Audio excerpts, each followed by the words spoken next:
Hey guys, welcome back. I hope you are having an amazing day. Let's get right into the stories. The first one is a pro-revenge story. Background. Let me give you some context on my buddy Jake, not his real name.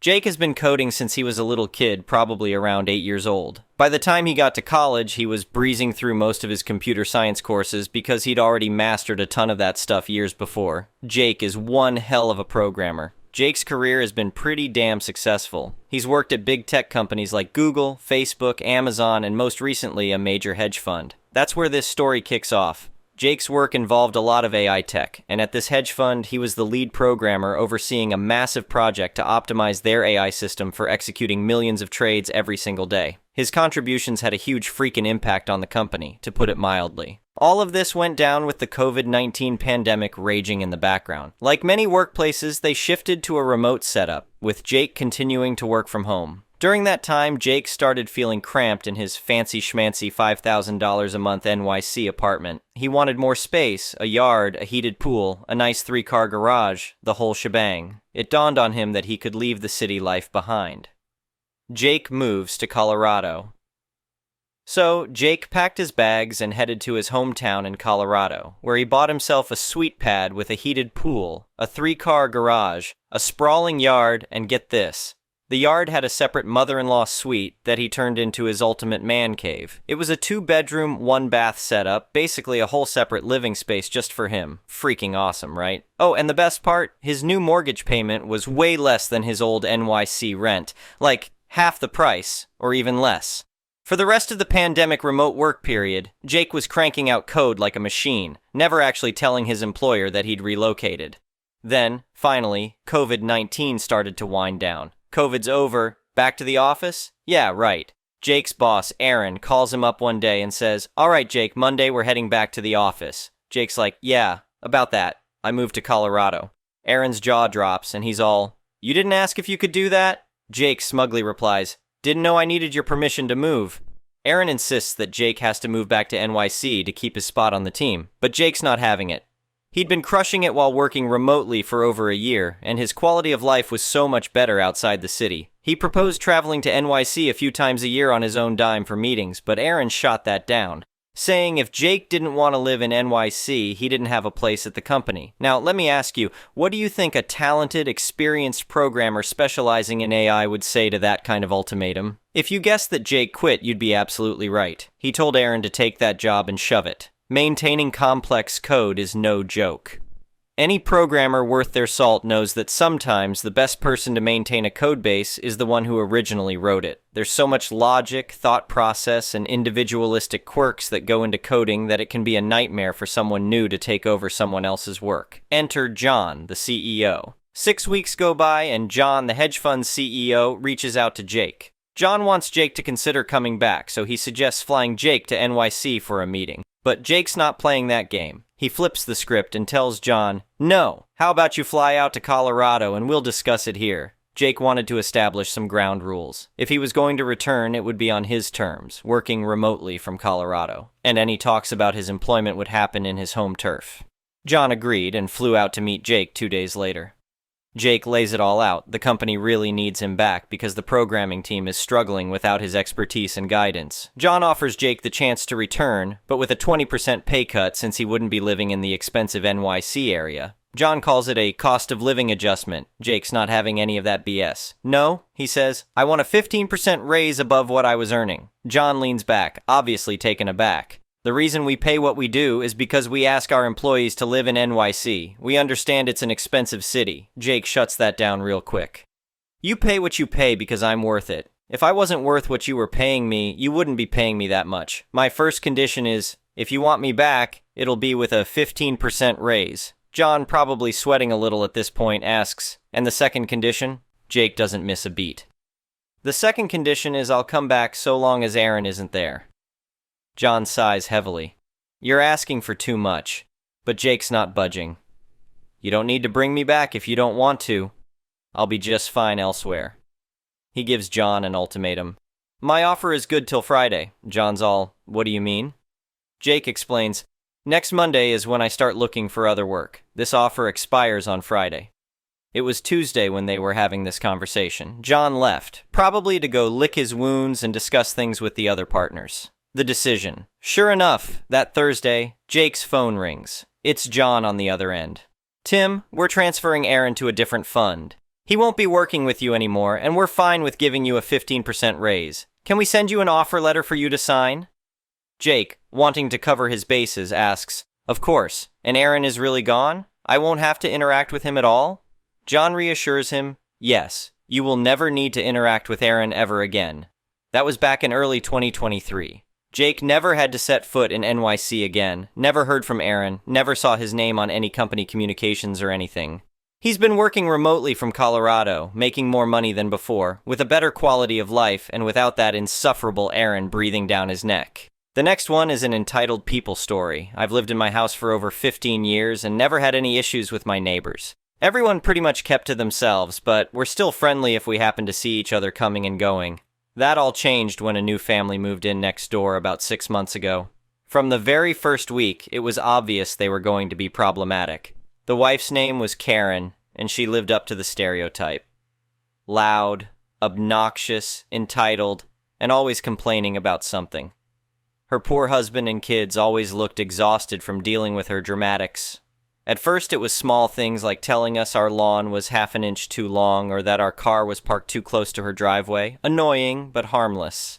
Then she started calling the homeowner association to complain anytime someone had a birthday party or barbecue after 7 p.m. because of the noise.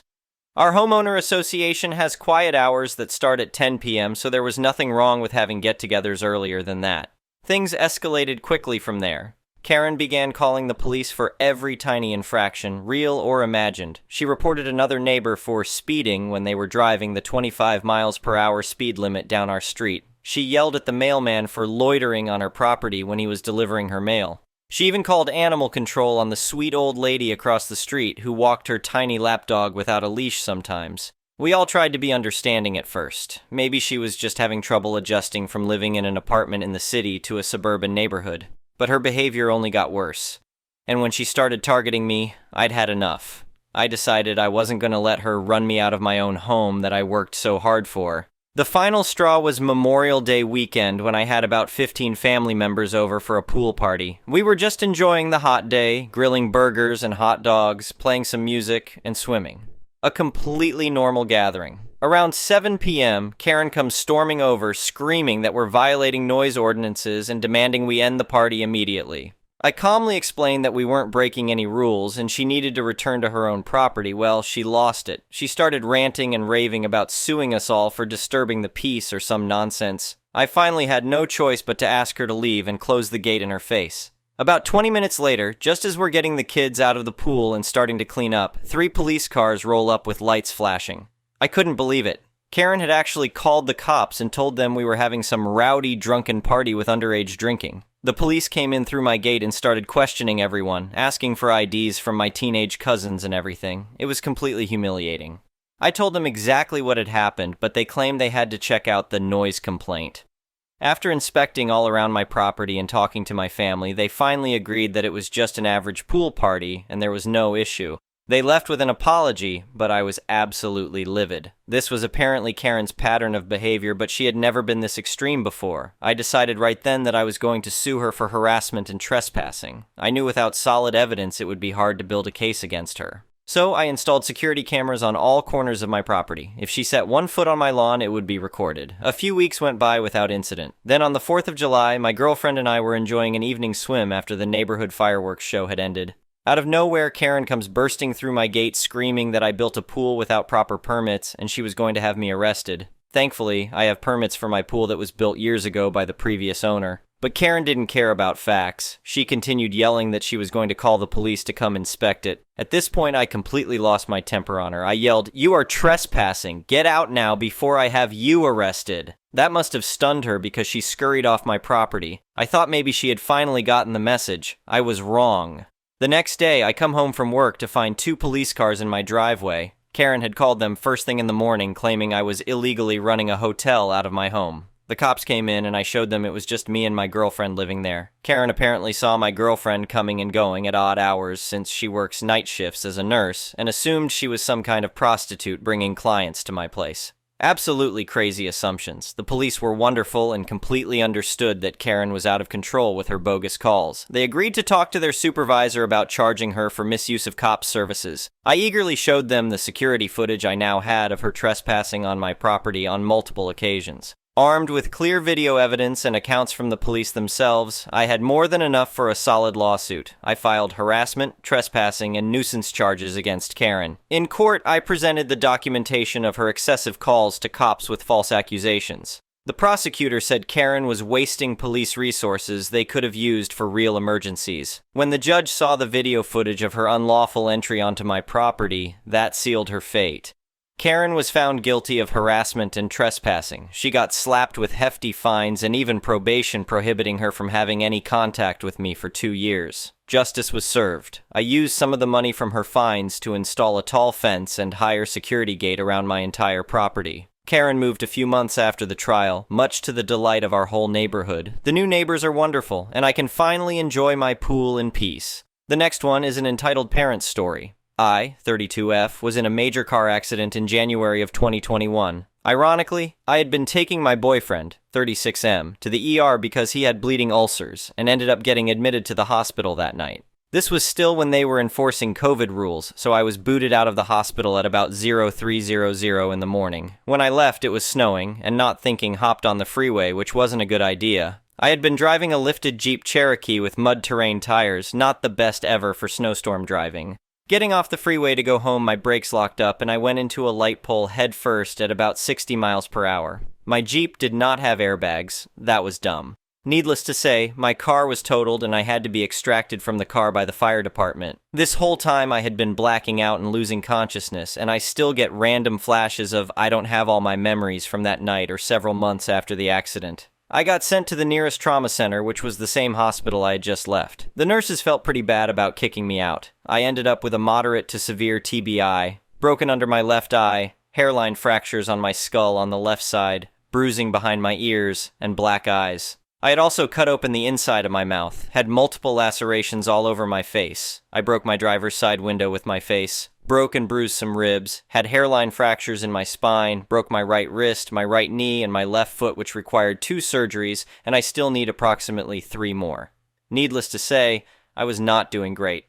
I had recently gotten divorced the previous year, and think that my entitled parents decided that my accident was my boyfriend's fault. I had to stay in the hospital for a total of 12 days, in which case the mild family drama exploded into a severe family inferno. As I got closer to being released, all I had wanted to do was go home to my boyfriend and our kids. He had 2 previously, and I had 1. My entitled mother decided that wasn't what she wanted. On the phone, we sound almost identical. The whole time that I was in the hospital, she had been getting on the phone and impersonating me to my apartment complex management, even going as far as calling the cops to get my boyfriend and his 2 kids removed from my apartment. They were not on my lease yet. My EM also forged my signature on hospital paperwork and made up a story about how my boyfriend was abusive to me and got him banned from seeing me at the hospital. Again, forging my signature and writing a letter stating I didn't want to see him. This whole time, I was still suffering from the effects of my TBI and was delirious from the combination of pain medications and brain fog from my head injury. EM even had the locks changed on my apartment without my consent. When I finally was released from the hospital, I was in a wheelchair because of my broken foot that had just had 2 plates and 10 screws surgically put in to hold it together, and an ankle-to-hip brace on my other leg from my knee being broken.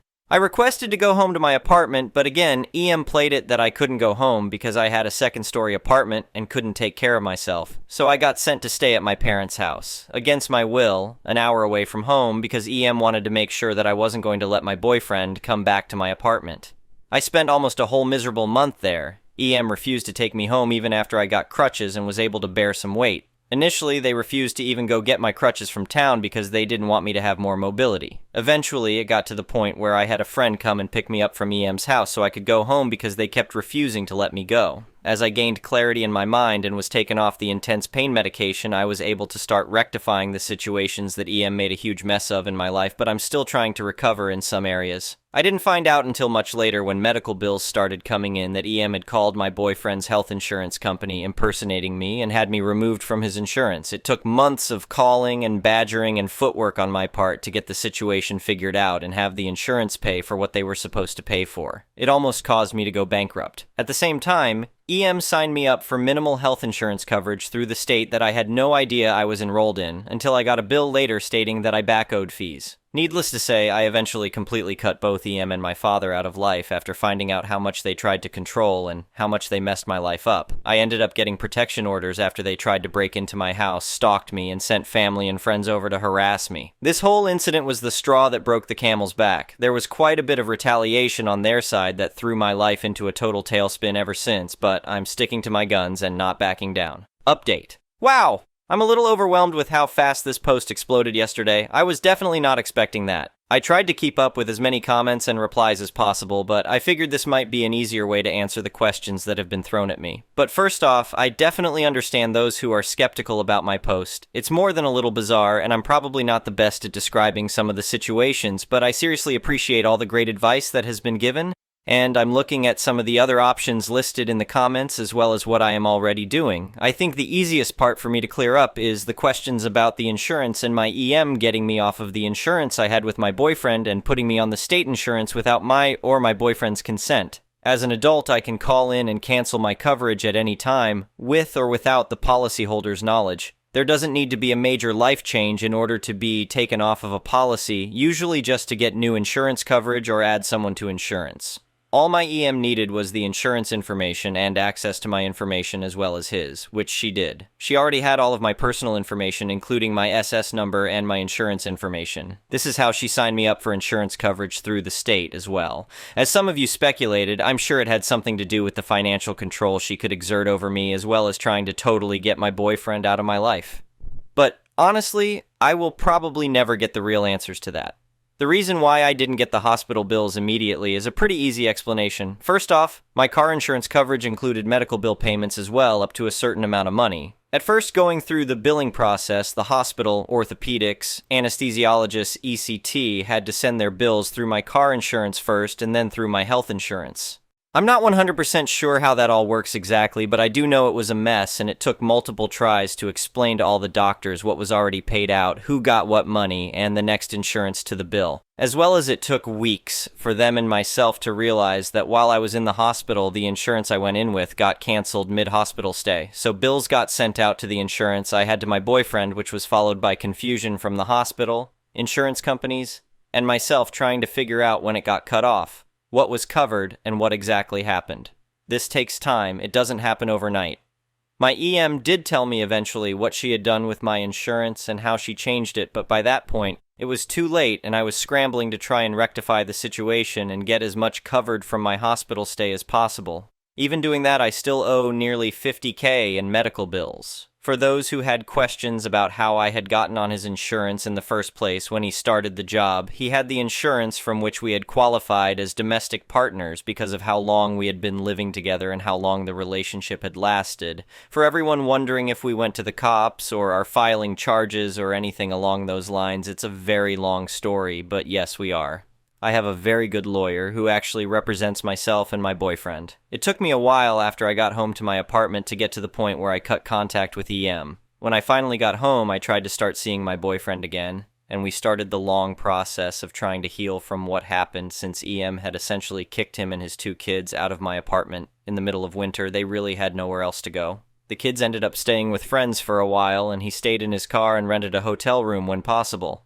I wasn't fully aware of what exactly was going on at the time, as EM had my cell phone and access to my phone, and while I was at her home, she watched like a hawk to make sure that I wasn't contacting him. If I did, I got berated, screamed at, and at one point did not have access to my phone, which was all very confusing because I was on very heavy-duty pain medication, as well as having the confusion from the TBI.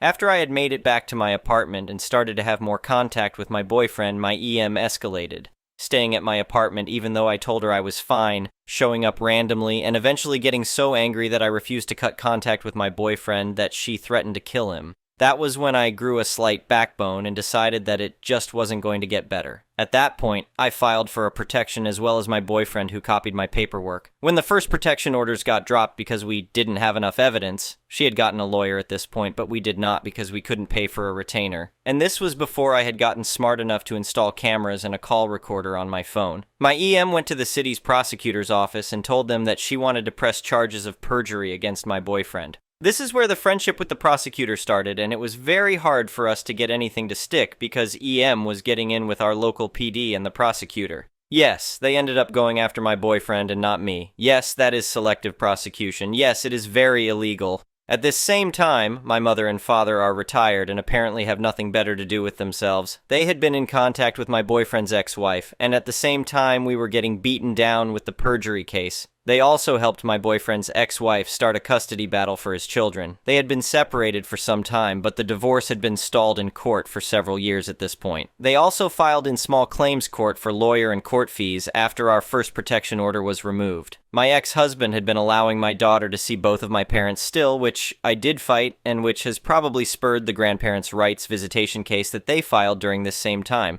So we have been fighting one thing at a time, and collecting all of the evidence that we can. All of the hospital paperwork, especially those that were forged, had to be requested from the hospital.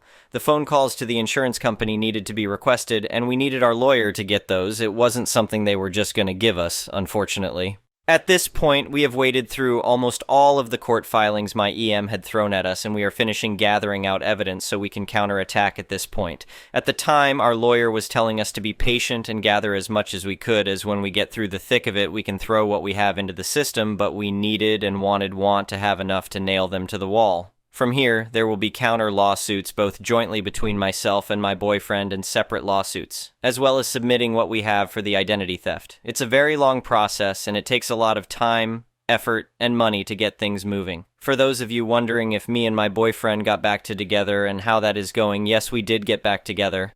It didn't take long for me to start realizing what was happening when I wasn't being given the heavy narcotics and my brain started the healing process from the TBI.